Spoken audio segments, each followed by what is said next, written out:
Much. Good evening friends. सबसे पहले तो मैं चाहूँगा कि साहिल मक्कड़ जी के लिए हम तालियां बजाएं प्लीज़। जिन्होंने ये इवेंट ऑर्गेनाइज़ की, जिन्होंने ये प्लेटफॉर्म क्रिएट किया और जिन्होंने आज पंजाब को नई परिभाषा देने की, नई डेफिनेशन देने की शुरुआत आइडियाबाज़ के साथ मिल करके की है। और एक बार फिर मुदित जी के लिए भी और आइडियाबाज़ के लिए भी तालियां बजा दीजिए। एमसी के लिए तालियां बजाइए जिन्होंने बहुत शानदार वे में इस पूरी इवेंट को कंडक्ट किया है और कंडक्ट करती रहेंगी। बहुत बहुत शुक्रिया आप सबका। अब प्लीज़ अपने लिए तालियां बजाइए कि आप समय निकाल करके, टाइम निकाल करके इस इवेंट में आए हैं, यहाँ से कुछ ले करके जाएंगे, चाहे लर्निंग है, चाहे फंडिंग है, चाहे कुछ भी और है, चाहे नेटवर्किंग है।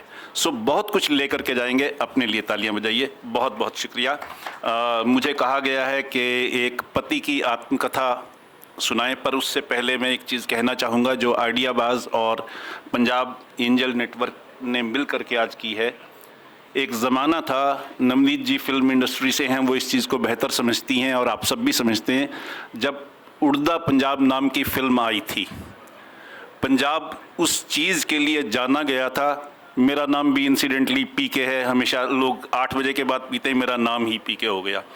तो लेकिन आज वो नई डेफिनेशन होगी, उड़दा पंजाब के बजाय फ्लाइंग पंजाब। वो होगा जो एंटरप्रेन्योर्स को उड़ने का पंख देगा। और इसलिए मैं फिर से दोबारा कहूँगा कि हम साहिल मक्कड़ जी के लिए और आइडियाबाज़ के लिए एक बार और तालियां बजाएं। प्लीज़ मेरा साथ दीजिएगा। बहुत बहुत शुक्रिया, बहुत बहुत शुक्रिया। Thank you very very much. साहब, जब मैं छोटा था तो कॉलेज में हमने एक नाटक किया, प्ले किया, जिसका नाम था चांद सी महबूबा।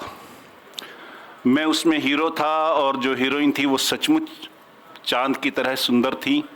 तो दिल में बहुत ख्याल आया, उस ज़माने में हम कंजर्वेटिव ज़माने में जीते थे, महबूबा का कॉन्सेप्ट नहीं था पर बीवी का कॉन्सेप्ट ज़रूर था।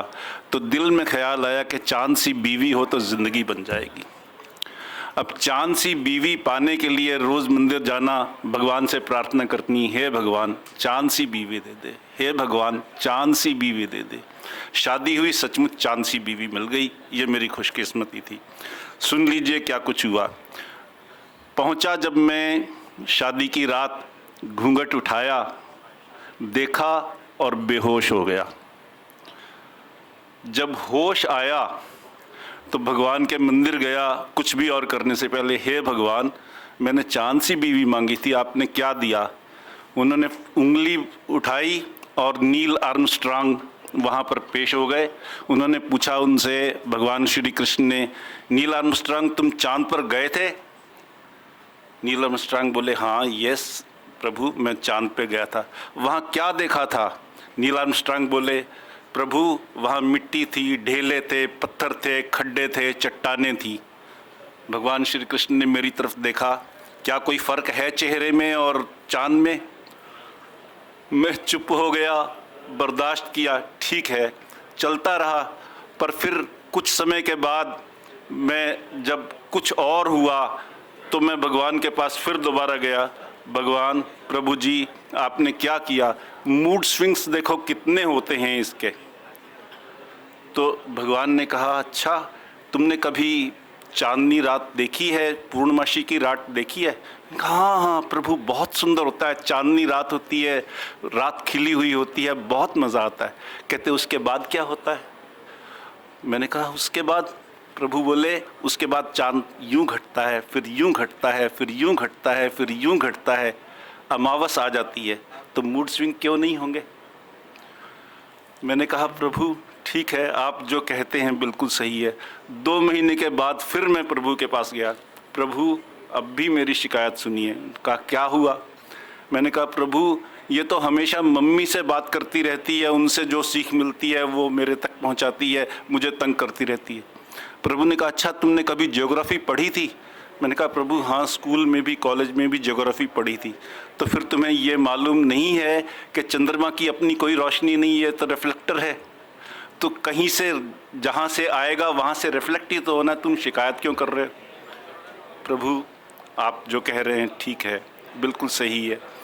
फिर उसके बाद कुछ समय के बाद फिर मैं दोबारा उनके पास गया, प्रभु मेरी हालत बहुत बुरी है। कहते क्यों बुरी है? मैंने कहा मैं 3-3 घंटे समझाता रह जाता हूँ एक छोटी सी बात को समझाने के लिए, और उसके लिए भी फिर भी कन्विंस हो पाए ना हो पाए कोई गारंटी नहीं। प्रभु ने कहा अच्छा ठीक है, तुमने कभी गीता पढ़ी है?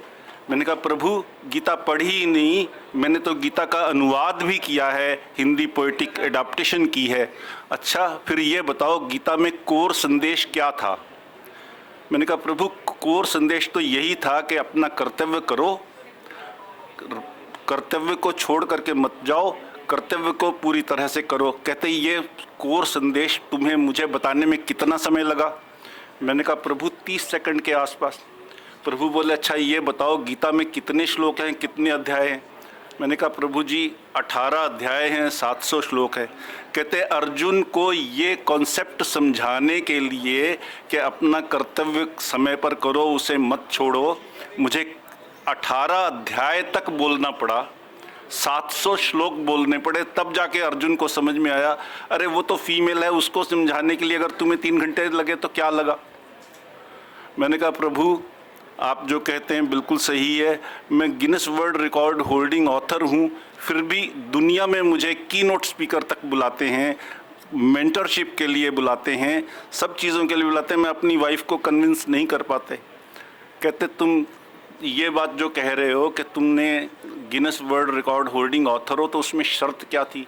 मैंने कहा प्रभु शर्त ये थी कि आपका आउटपुट एरर फ्री होना चाहिए, पर प्रोसेस भी एरर फ्री होनी चाहिए। प्रोसेस भी एरर फ्री होगी, आउटपुट भी एरर फ्री होगी, तभी आप किसी अवार्ड के काबिल हो सकते हैं।